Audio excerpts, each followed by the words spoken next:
여러분, 제가 지난주에 질문을 맨 처음에 드렸습니다.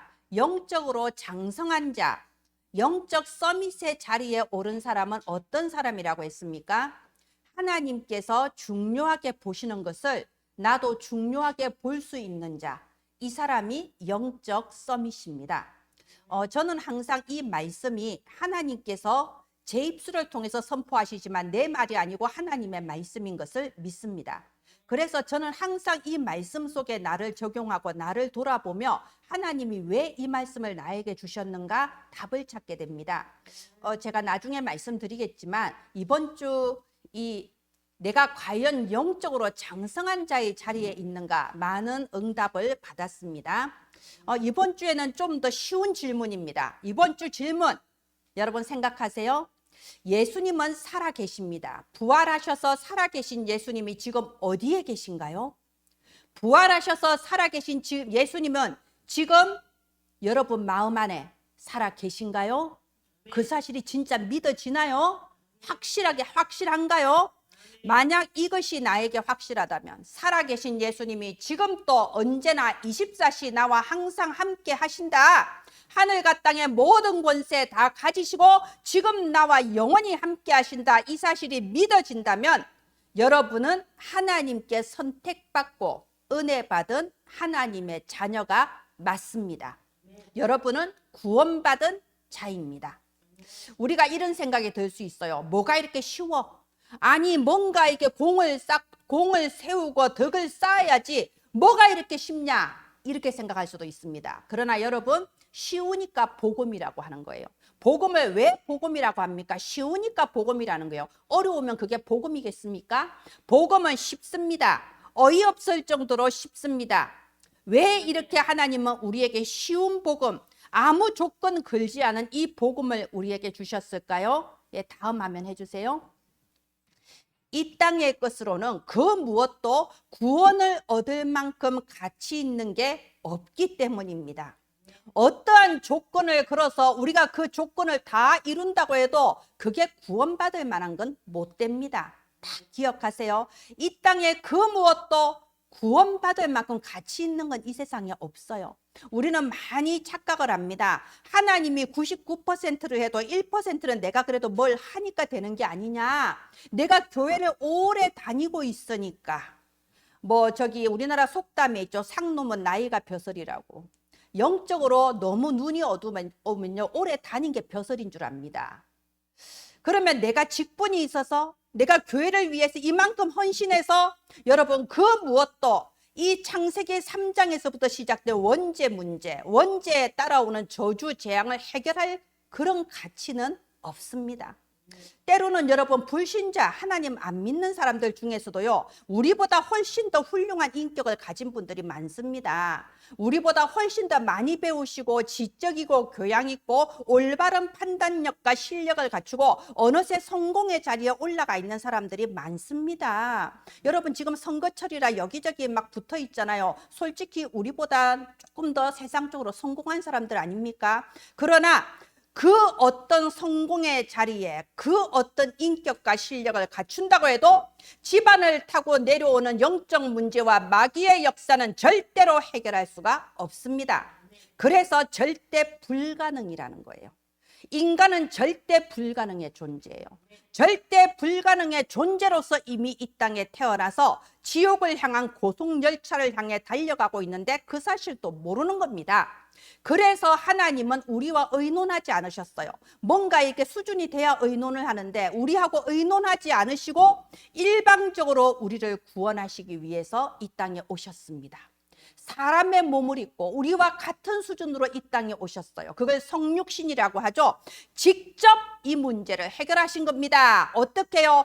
피로써, 십자가에 피 흘려 죽으심으로써 절대로 피가 아니면 해결되지 않는 이 무서운 원죄, 창세기 3장의 문제를 피로써 자신이 친히 희생제물이 돼서 해결하셨습니다. 그리고 나는 인간이 아니고 전능하신 하나님이란 증거로 부활 승리하셨습니다. 마귀의 머리를 깨뜨리시고 승리하셨습니다. 그리고 이렇게 선포하셨어요. 누구든지 주의 이름을 부르는 자는 구원을 얻으리라. 믿기만 하라는 겁니다. 너희가 절대 불가능한 존재이기 때문에 너희가 아무리 능력 있고 열심히 하는 것 같아도 영적으로는 절대 불가능한 존재이기 때문에 믿어라. 내 이름을 불러라. 누구든지 주의 이름을 부르는 자는 구원을 얻으리라. 그런데 보십시오. 그러면 또 착각합니다. 그래, 내가 믿으니까. 그래, 내가 그래도 믿음이 있으니까 됐지. 그런데 성경에는요, 믿음이 선물이라고 했습니다. 알고 보니 그것도 은혜였던 거예요. 오로지 100% 은혜로 우리는 구원을 받았습니다. 요한복음 1장 12절에 영접하는 자, 그 이름을 믿는 자는 하나님 자녀되는 권세를 주심이라. 그러면 또 역시 내가 영접을 해서, 내가 그래도 믿고 영접을 해서 천만에요. 그 뒤에 1장 13절이 있습니다. 이는 혈통으로나 육정으로나 사람의 뜻으로 나지 않고 오직 하나님으로부터 난 자들이니라. 하나님으로부터 시작된 거예요. 하나님이 우리에게 먼저 은혜를 베푸신 겁니다. 그래서 우리는 들려지고 믿어지고 이 시간에 구원을 받아서 이 자리에 있는 겁니다. 자, 다시 한번 나에게 적용해서 질문하세요. 예수님이 지금 하늘과 땅의 모든 권세 다 가지시고 나와 함께 하신다. 믿어지십니까? 확실합니까? 그렇다면 여러분은 선택받고 은혜 받은 하나님의 자녀입니다. 예, 다음 화면 해주세요. 여러분, 원래 구원은요, 선포예요. 구원은 하나님의 선포입니다. 몇 단계의 재판과 몇 단계의 검증 과정을 거쳐서 그래, 이만하면 네가 구원받을 만하다라고 하는 그런 시스템으로 되는 게 아니에요. 구원은요, 아무 조건 없이 하나님이 선포하시는 겁니다. 이 사람은 나의 택한 자녀다. 이게 구원입니다. 자, 그래서요, 여러분, 우리는 헤매잖아요. 우리는 갈등해요. 우리는 하루에도 수십 번씩 불신앙합니다. 이게 맞나? 나는 지금 또 사탄의 속임수에 속아 넘어서 헤매고 흔들리고 갈등하고 있는데 하나님은 선포하시는 거예요. 너는 나의 자녀다. 우리가 하나님의 선포처럼 우리가 한번 나 자신에게 그리고 마귀 사탄에게 우리가 담대하게 선포합시다. 나는 선택받고 은혜 받은 하나님의 자녀다. 시작. 나는 선택받고 은혜 받은 하나님의 자녀다.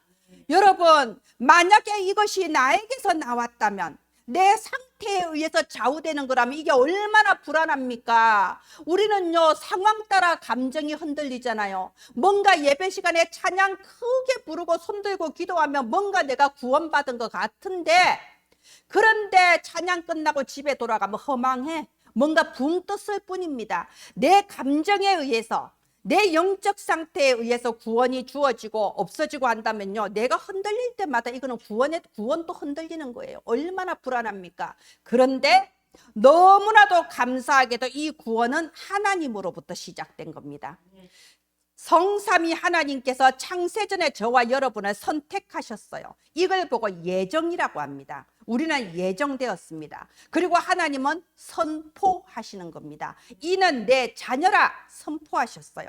예수 그리스도께서 완성하셨습니다. 십자가에 고난당하시고 죽으시고 부활하심으로써 우리의 구원을 이루셨습니다. 그리고 지금 또 나와 함께 하시는 성령께서 확실하게 저와 여러분의 구원을 보장하신 겁니다. 도장 찍으신 겁니다. 아멘. 쉽게 말해 성부 하나님, 성자 예수님, 성령 하나님께서 연합사역을 하셨어요. 여러분, 좀 고상하게 연합사역 하는데 좀 더 직접적으로 말하자면 총출동을 하셨어. 여러분, 한 사람 구원하려고 성삼위 하나님이 총출동하셨다니까요. 그래서 이거는 확실한 거예요. 절대 불변입니다. 그런데 나는 왜 갈등할까요? 나는 왜 흔들릴까요? 나는 왜 맨날 틀린 생각에 사로잡혀서 헤매고 있을까요? 그 이유가 뭘까요? 하나님의 말씀이 내게 부킹이 안 돼서 그래요. 이번에 부킹이란 단어가 나왔습니다. 여러분, 부킹이 무슨 뜻이냐? 그 이름을 장부에 적는다, 예약한다, 이 말입니다. 하나님께서 우리 이름을 이미 정하셨어요. 이미 예정하시고 이미 선포하셨습니다. 그런데 이 하나님의 말씀이 나한테는 부킹이 안 되는 거예요. 하나님은 부킹하셨는데 나는 부킹이 안 되는 겁니다, 여러분. 그래서 이 시간에 하나님의 말씀이 말씀대로 나에게 믿어지기를 바랍니다. 하나님의 말씀이 내게 믿음으로 영혼 속에 각인되어야 됩니다. 하나님의 말씀이 내게 부킹되면요, 그 다음은요 아무것도 문제가 안 됩니다.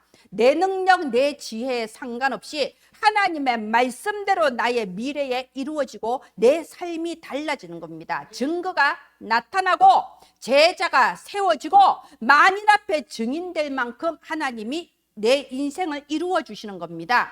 자, 그래서 제가 세 가지 성경 구절이 여기 나와 있습니다. 여러분이 성경 구절 빨리빨리 성경 속에 찾으시기 바랍니다. 고린도전서 1장 18절부터 31절, 여러분이 이번 한 주간 동안 이 말씀들을 묵상하세요. 1장 18절부터 31절까지를 천천히 읽으시고 여러분 묵상하실 때 하나님의 말씀이 부킹되는 은혜가 임할 줄을 믿습니다. 십자가의 도가 멸망하는 자들에게는 미련한 것이지만 구원을 받는 우리에게는 하나님의 능력이라고 했습니다. 여러분, 구원을 내 능력으로 받았습니까?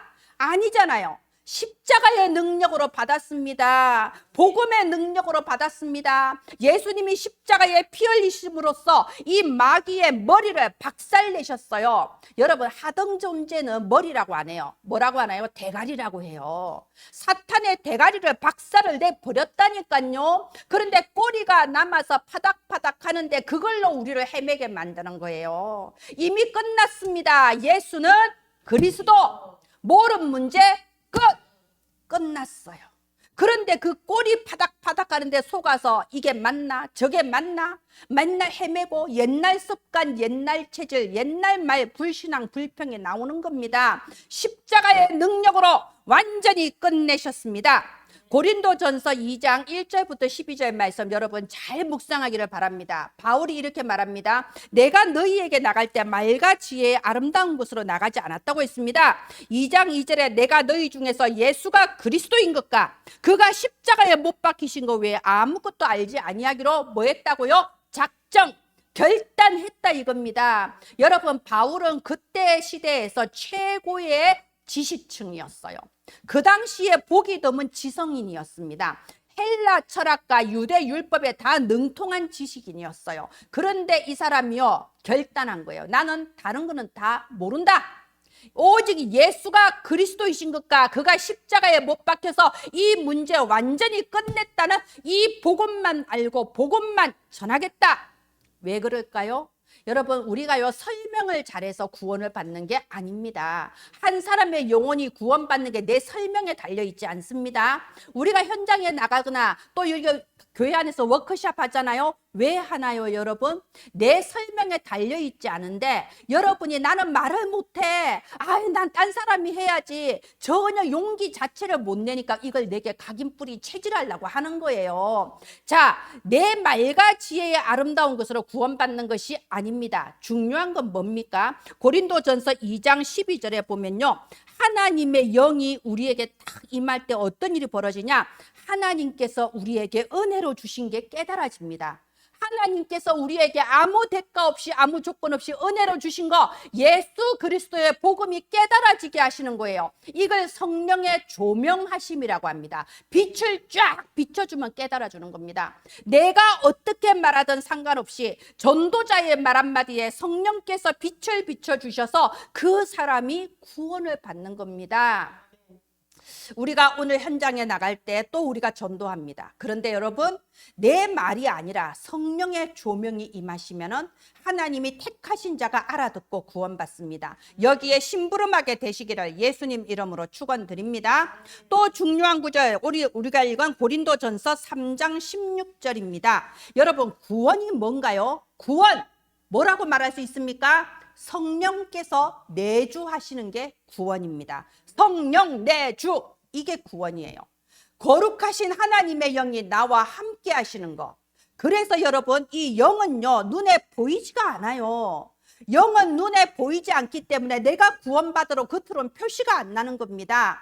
그런데 모든 세상의 이단 사이비가 어디서 나오냐? 영적인 걸 자꾸 육적인 것으로 해결을 하려고 설명을 하려고 하니까 이단 사이비가 나오고 종교 생활이 나오는 거예요. 멋지게 교회 세워놓고 많은 사람이 모이지만 하나님이 기뻐하시지 않는 교회가 왜 생깁니까? 영적인 걸 육신적인 걸로 자꾸 해석을 하니까 그런 겁니다. 하나님은 영이시니 보이지 않지만 내가 구원받은 그 순간에 성령이 내 안에 함께 하십니다. 여러분과 함께 하십니다. 얼마 동안요? 영원히 떠나지 않습니다. 그래서 우리의 삶에 두고두고 하나님은 말씀이 성취되게 하시고 기도에 응답받게 하시고 전도가 되어지는 그 역사가 우리의 삶에 우리의 후대에 일어나게 되는 겁니다. 자, 여러분, 복음은 누구의 능력? 구원은 누구의 능력? 복음의 능력으로 구원을 받았습니다. 그런데 이 복음의 능력으로 구원받았지만 나는 이 복음의 능력으로 살지는 못하는 게 아닙니까? 복음의 능력이 믿어지지 않고 복음의 능력이 그저 목사님이 외치는 걸 배우고 들을 뿐이고 내가 믿어지지 않고 누려지지 않으면 결국은 그건 이중생활 할 수밖에 없습니다. 왜? 나는 응답을 못 받았거든요. 나는 응답을 못 받았어. 복음의 능력이 내게 나타나지 않았다고 생각을 해요. 착각을 해요. 그러니까 이중생활, 삼중생활 하게 됩니다. 그걸 보고 종교생활이라고 하고요. 그걸 보고 미신이라고 하는 겁니다. 교회를 다니는 게 중요한 게 아니고 말씀이 내 영혼의 부킹이 돼야 되고 말씀이 내 삶에 실제로 나타나야 되는 겁니다.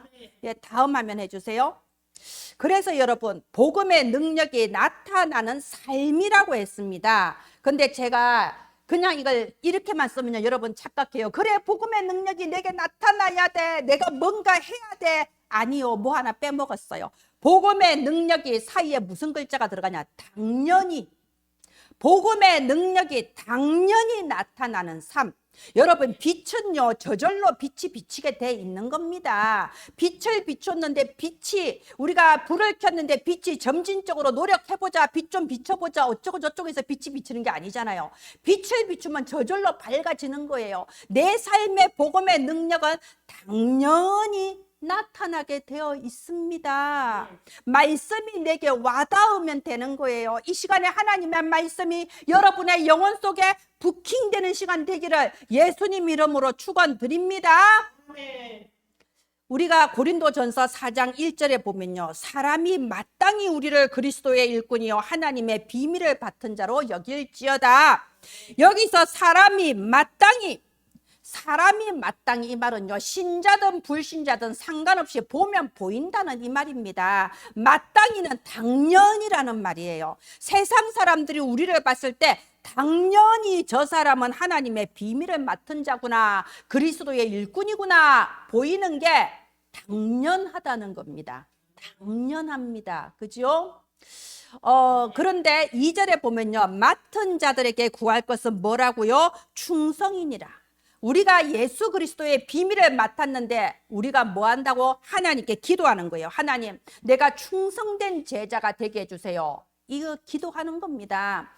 제가 이번에요 선교대에 올라가는데요, 저 필리핀에 정옥신 선교사님이 톡을 보내서 사진이랑 톡을 보냈는데 내가 이미 은혜 다 받아버렸어요. 이분이 이제 어떤 흑인하고 찍은 사진을 보냈습니다. 근데 이제 설명을 했어요. 20년 전에 필리핀에 이분이 처음 들어갔을 때 필리핀 이민자 수용소가 있는데 거기 이제 수용돼 있었던 거예요. 여러분, 필리핀이 우리가 봤을 때는 좀 못 사는 나라처럼 보이지만 필리핀 한번 들어가기가 진짜 쉽지가 않습니다. 다른 나라는 안 그런데 필리핀에 입국할 때요, 이 트래블이라는 걸 거쳐가지고 영어로 다 작성을 해야 이게 들어가는 자격이 나오거든요. 희한해요, 제가 봤을 때는. 그래서 아무튼 그런데 그때 이분 또 이 필리핀의 선교사로 나갈 때 이민자 수용소에 수용이 돼 있었다 그래요. 그런데 거기서 이제 아프리카에서 온 사람을 만난 거예요. 그래서 이분은 복음 전한 겁니다. 제가 이분한테 참 존경하는 게 뭐냐면 이분은 때와 시간을 가리질 않아요. 그냥 복음 전합니다. 그래서 제자가 붙더라고. 이분이 아프리카에서 온 이 사람한테 복음을 전했는데 복음 전하고 말을 한 거예요. 너는 네 나라로 돌아가서 네 나라에서 복음 전해야 된다. 이 필리핀에 오려고 하지 말고 네 나라에 돌아가서 그곳에서 빛을 비춰서 네 나라 네 민족을 살려라. 이렇게 미션을 준 거예요. 여러분, 복음을 전하면 미션도 함께 줘야 됩니다. 분명히 하나님은 절대 계획을 가지고 이 사람을 구원하신 거거든요. 이 사람을 통해서 그 현장과 가문을 살릴 계획이 있거든요. 그런데 이 사람 사람에게 이 미션이 딱 들어가니까요. 돌아가서 아프리카에서 신학을 공부해서 목사가 된 거예요. 목사가 돼가지고 이제 이번에 왔어. 선교대회 때 온 겁니다. 그리고 한국에서 제대로 더 교육받겠다. RTS 입학해서 교육받겠다. 이러고 온 거예요. 여러분 얼마나 귀합니까? 제가요 선교대회 가기 전에 이미 제가 은혜 다 받았다니까요. 만나서 그랬어요. 제가 항상 그분한테는 존경하거든요. 선교사님 뭐 어디를 가시든 복음을 전하니까 이런 제자가 붙네요. 존경스럽습니다. 그러니까 선교사님이 아니 뭐 목사님도 마찬가지잖아. 그래. 아니에요. 저는 상황 따지고 조건 따지고 다 챙겨보고 복음 전해요. 하니까 아유 그게 성령인도 받는 거지. 이제 좋게 말하는데 진짜 우리 자신을 한번 돌아보십시오. 물론 여러분은 잘하실 거예요. 제가 안 된다는 겁니다. 여러분 하나님은 현장에 제자를 예정해 두셨어요. 제가 지난주에 말씀드렸죠. 우리가 7포인트 제자 놓고 기도합시다. 7포인트 복잡한 것 같지만 우리처럼 나이가 들면 앞에 글자만 외우면 됩니다. 남순정 파파정대. 저는 이렇게 외웁니다. 남순정 파파정대. 남은 자가 있다. 하나님께 은혜 받고 선택된 남은 자는 분명히 있습니다. 이 사람은요 끝까지 기도하면서 전도하는 순례자입니다. 그리고 그리고 이 현장의 흑암 문화를 꺾을 정복자가 있습니다. 그리고 흩어진 자 같지만 파송된 자예요. 아까 그 아프리카에서 온 사람 힘없이 흩어진 것 같잖아요. 근데 사실은 그 나라 살리려고 파송된 자 아닙니까? 다민족들이 파송된 자입니다. 그 다음 파수꾼. 끝까지 이 복음을 지키며 교회를 보호하고 주의 종을 보호할 파수꾼이 있습니다. 내가 가지 못하는 현장에서 전도하는 정탐꾼이 있습니다. 하나님께서 제가 호남 요양병원 항상 마음에 담고 기도하니까 우리 임장로님 정탐꾼으로 보냈잖아요. 저는 못 가지만 임장로님은 갈 수 있습니다. 정탐꾼. 그리고 제가 대로를 여는 자. 이제는 237 5천 종족이 훈련받으러 나올 수 있도록 대로를 열고 돌을 제하고 길을 드는 자가 있다는 겁니다. 현장에는 이런 남순정 파파정대의 이 7포인트 제자들이 예정되어 있는데 우리가 당연히 마땅히 해야 될 이걸 전달하지 않을 뿐인 거예요. 자, 다음 성경 구절입니다. 고린도전서 16장 18절에는요. 그들이 나와 너희의 마음을 시원하게 했다고 되어 있습니다. 어떻게 하면 하나님의 마음을 시원하게 하고 어떻게 하면 전도자들의 마음을 시원하게 할 수 있을까요? 우리가 그런 제자 되도록 기도하시기를 바랍니다. 우리의 이 비전으로 삼으시기 바랍니다. 어떻게 하면 시원하게 할 수 있냐? 바로 그 위에 17절에 답이 있어요. 부족한 것을 채웠다고 되어 있습니다. 여러분 제가 사실은 이번에 선교사 합숙을 안 가려고 했습니다. 왜냐하면 선교사 합숙을 가면요 일단 회비가 100만 원이고 숙식 제공이 안 되니까 숙식 제공하면 한 130만 원이 들잖아요. 그래서 제가 이제 내 나름의 틀린 생각에 사로잡혔어. 하나님이 중요하게 보시는 것을 나도 중요하게 봐야 되는데 내가 그게 안 맞았어. 하나님하고 안 통해가지고 이 100만 원에 이르는 이 돈을 우리 교회는 가난하고 우리 교회는 힘도 없는데 나 한 사람 훈련받기에 쓰는 것보다는 선교사님한테 직접 보내는 게 낫지 않냐 이 생각을 한 거예요. 그래서 보냈어요. 우리 김효진 권사님한테 얘기해서 아프리카에도 보내고 미국에도 보냈어요. 그리고 나는 안 가려고 마음먹었어요. 그런데 어떤 중직자의 헌신으로 말미암아 이제 제가 가게 된 거예요. 명찰을 얻은 겁니다. 그래서 제가 얘기 들었어요. 하시는 말씀이 이거 헌신하시는 분이 목욕탕 청소하시는 분이래요. 목욕탕 청소해서 돈 모아가지고 다민족들을 이 선교대에 초청하고 싶다. 2,500만 원을 헌금을 한 거예요. 2,500만 원을.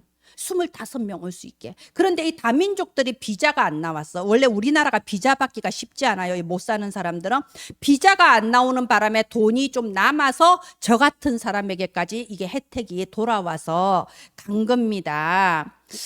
여러분, 복음의 능력이 당연히 나타나는 삶은 어떤 삶일까요?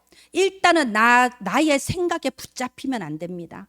나는 가난하다. 우리는 항상 그 생각에 잡혀 있어요. 아유, 그런 큰 돈이 나한테 어딨어? 나는 돈이 없어. 여러분, 복음의 능력이 당연히 나타나는 삶은요, 이 복음의 능력을 붙잡고 기도하면서 도전하는 삶이에요. 나의 가난함을 통하여서 하나님의 부요하심이 증거로 나타나게 하옵소서. 나는 가난하지만 하나님은 가난하지 않습니다. 내가 기도하며 도전하면서 당연히 나타나는 복음의 능력을 체험하게 되기를 바랍니다.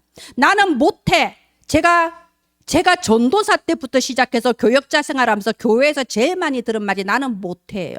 전부 다 나는 자격이 안 된다고 그래. 난 자격이 없어요. 나는 못해요. 다른 분 시키세요. 아유, 저는 진짜 못해요. 억지로 시키지 마세요. 진짜 많이 들어서 상처받았어. 내가 너무 많이 그 말을 해가지고. 제가 말하잖아요. 못하는 줄 안다고. 당연히 무능력한 줄 알고 당연히 연약한 줄 아는데 내가 못하기 때문에 하나님의 강함이 드러나는 겁니다. 하늘과 땅의 모든 권세 가지신 예수 그리스도가 나와 함께 하셔서 나는 못하는데 내 안에 계신 그리스도께서 하신다. 이 증인되게 해달라고 기도하면서 도전하는 겁니다. 그것이 복음의 능력이 당연히 나타나는 삶. 저와 여러분이 복음의 능력이 당연히 나타나서 우리를 통하여 237 나라의 복음 운동이 확산되어지고 우리의 후대가 이 복음 운동의 가장 구심점에 메인 수출임에서는 축복받은 후대가 되도록 기도로 도전하시기를 바랍니다. 예, 마지막 화면 해주세요. 여러분, 말씀의 결론 맺겠습니다. 어떤 사람이 구원받습니까? 기준은요, 오직 은혜예요. 사람의 것으로 나오는 것이 아닙니다. 세상의 것으로 나오는 게 아닙니다. 오직 은혜, 100% 은혜입니다. 그래서 로마서 11장 5절에 이렇게 되어 있습니다. 지금 또 은혜로 택하심을 따라 남은 자가 있느니라. 남은 자, 렘넌트는 무슨 뜻이냐면요, 어린아이를 뜻하는 말이 아닙니다. 남은 자, 렘넌트는 하나님의 은혜로 선택받은 자, 택함받은 자를 남은 자라고 합니다. 나는 선택받고 은혜 받은 남은 자다. 확신하시기 바랍니다. 이제는 복음의 능력이 내 삶에 실제로 당연히 부킹되게 돼 있습니다.